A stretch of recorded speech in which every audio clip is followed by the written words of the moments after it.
Thanks for listening to the Kingdom Hero Show, a podcast presented by Great Commission Ministries and produced by Cave Media. This show is hosted by Stace Massengill and is made possible by people like you. If you'd like to help keep us online, please go to kingdomheroblog.com/support. That's kingdomheroblog.com/support. Your gift of any amount is appreciated. And now, here's Stace. Hello again, welcome to the podcast. Why do I have to endure pain, sickness, tragedy, emotional scars, etc.? Have you ever asked that question? Maybe you've been told seemingly empty platitudes like, what doesn't kill you makes you stronger, or something like that. Perhaps hearing things like that even makes you angry because you feel it's all a load of garbage. Well, on this episode, I want to deal with the trials we face from a slightly different perspective. And I think we'll see that too often we get in our own way when it comes to conquering the trying times that we all endure. Now, let me start with an analogy. We are often rigid, like dried up pasta. I know. Sounds stupid? Stay with me. Stubbornness, pride, whatever, causes an immovability in us. And when the pressure comes, and we hang on to our rigidity, we break. We shatter into millions of pieces. We had no room within us for withstanding or surviving. The slightest trial just seems to be overwhelming and completely wrecks us.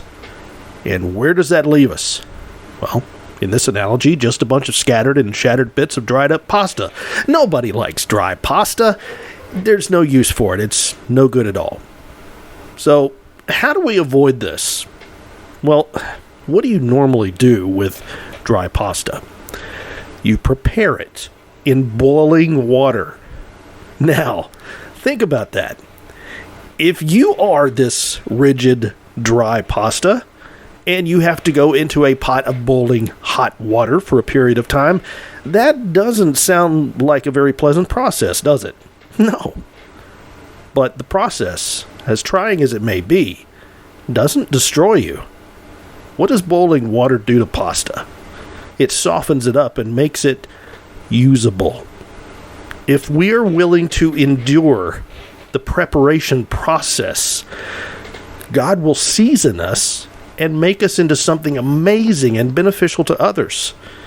This brings us to the life-changing concept of helping others, and the ways doing so benefits us as well. But before I dive into that, let me mention something else to help set this up. A friend of mine recently shared his frustration with life in general. He spoke about how pretty much everything in his life stinks, he feels like it will never get any better, and he's just tired. So very tired. Well, frankly, I think there are a lot of people who feel that way, and I could totally relate to his frustrations to a large extent. So I felt compelled to respond to him. Not to belittle or quash any of what he said or what he may be going through, but I did tell him this. I said, I could write a book about all the different types of pain I literally have to deal with every single day. There have been multitudes of times that I have asked God why physical pain is such a constant in my life. I don't doubt God. My faith is not at all shaken by all the stuff I've dealt with physically, mentally, and emotionally. I've accepted that it's all part of this life, but I choose not to allow it to define me. I went on to say, trust me, I am immensely tired too. Tired of the pain and tired of being tired. The person people usually see when they see me isn't really indicative of my struggles. But it's not that I put on a facade. No, it's that I don't want to be defined by my pain.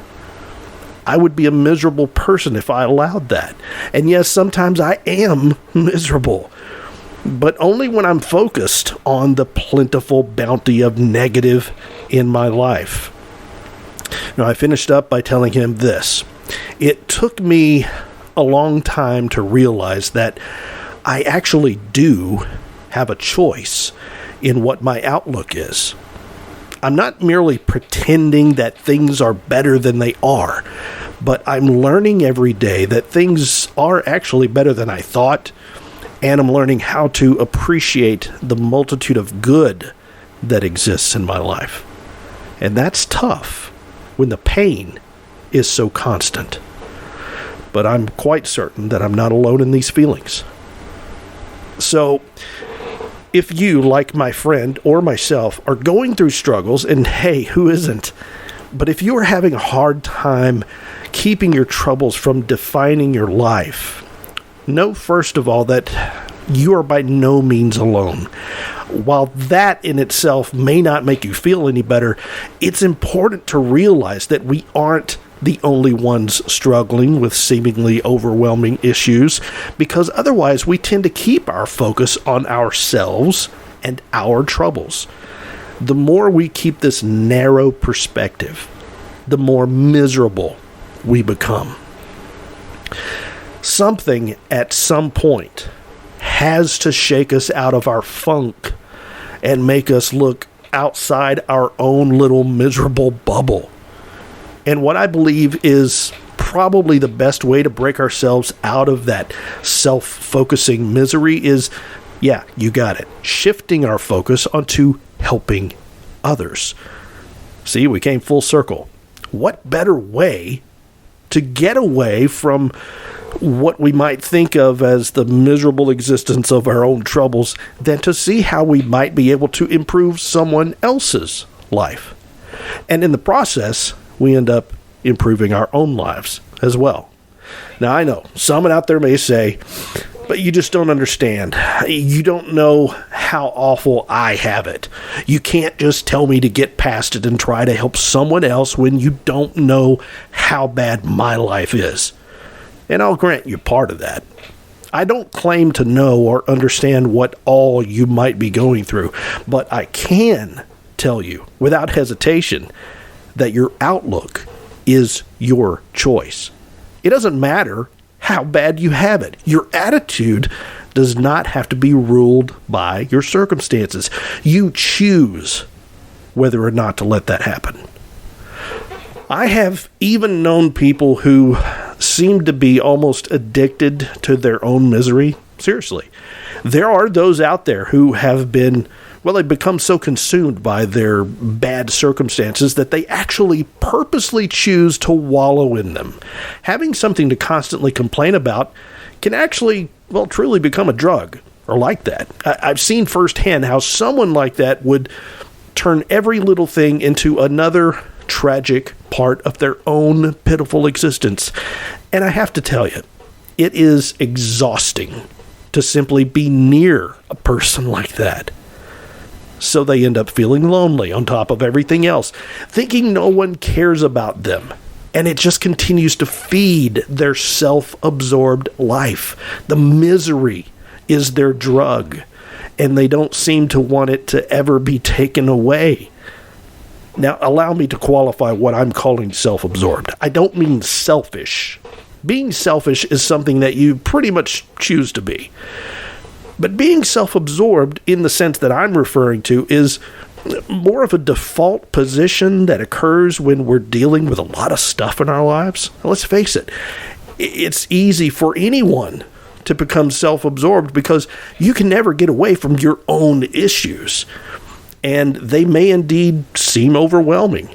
You are the one person you live with every day. You can't escape yourself.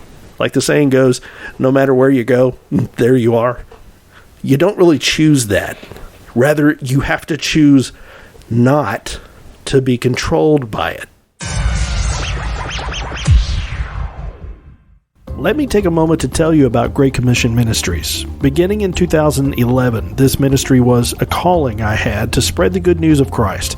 Not only that, it was designed to give hope and encouragement to those who need it most.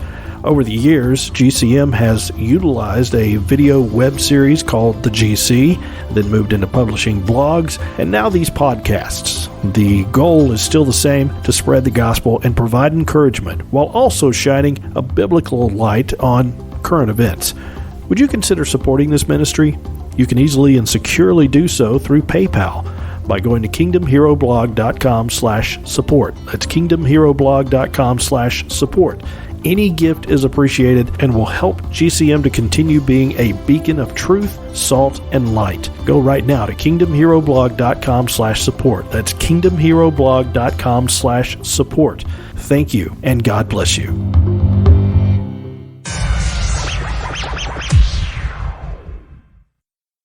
My friends, you do not have to live a miserable life.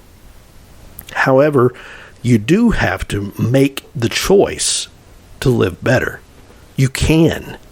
And I know this from experience. No, everyone's situation isn't the same, but anyone can make that decision and start living a more positive, fulfilling, and abundant life. If you're willing to put in some effort and really want your life to improve, the next thought you should have is, okay, tell me how. If that's you, keep listening. You're going to need to refocus your outlook on life, adjust your attitude, and change your daily goals. First of all, get rid of the idea that this life is all about you and your circumstances. When your focus is constantly on yourself, you will quickly become fixated on the negatives, the things you don't have, the aches and pains, the crappy job, and so on. And yes, I learned this the hard way. I've been married and divorced twice, and I went through the blame game. I've been in car accidents and other injuries and endured a lot of pain because of it. I've lost friends and family who died seemingly before their time. I've had to file bankruptcy twice. And this is only the tip of the iceberg, okay? But if at some point I didn't get my focus off of me and how unfair life was treating me, I would be a miserable person all day long, and I'd absolutely loathe my life. What did I do? I had to recognize the positive stuff. This required me to stop wallowing in self-pity and realize that I was still very blessed. I dare say that I could never have done that without my relationship with God, a praying family, and a few good friends. But that support from God and the Holy Spirit was at the forefront of my recovery from every single trial or tragic circumstance that I faced. Leading us to the next thing. Secondly, you need to allow yourself to be surrounded by a strong, supportive group of people. Now, I'm not saying that you have to necessarily start going to therapy or an actual support group. I'm not knocking those things. That's just not what I'm referring to. I'm talking about leaning on those who you know that truly care about you and your well-being. It might be family, it might be one or two good friends, or yes, it might be a pastor or spiritual leader. For me, my church family was greatly instrumental in helping me get through the toughest of times. But that doesn't just happen. You actually have to intentionally cultivate those kinds of relationships with people who can count on you as much as you can count on them. And this takes a little time, but only a little, and the benefits are immeasurable. That brings us to the crux of the matter. Thirdly, while investing real time in a real or in multiple real relationships with people, you need to begin thinking more about how you can help them than how they can help you. I have spoken repeatedly on my show about the vital importance of serving others. We were created to love each other, to care for one another, and serve our fellow man. And doing so comes with its own reward. The more you do things for other people, the more fulfilling your life becomes, and the happier a person you will be. Don't believe me? Well, I challenge you to try it and see for yourself. Misery of some sort is something that we all are likely to experience during our lives. But we don't have to live there. You can choose to live a better and more rewarding life, but you do have to make that choice. It's not just going to happen. And know this, know that you are not on your own in this. You can find help when you look in the right places. Ask, seek, and knock, like the scripture says. Change your perspective, change your outlook, change your attitude, and change your life for the better. No one else can do it for you. You have to willingly and purposefully do it for yourself, and there are those who are ready and waiting to help. Greatest of all being God himself. And he cares more for you than anyone else ever will. What do you have to lose by giving him a try? Choose today to live a better life. I'm Stace Massengill, and I'm just saying. Thanks again for listening to this podcast. The Kingdom Hero Show is presented by Great Commission Ministries and produced by Cave Media. You can support this podcast at kingdomheroblog.com/support. Again, that's kingdomheroblog.com/support. And please share this program with others. Until next time, God bless you.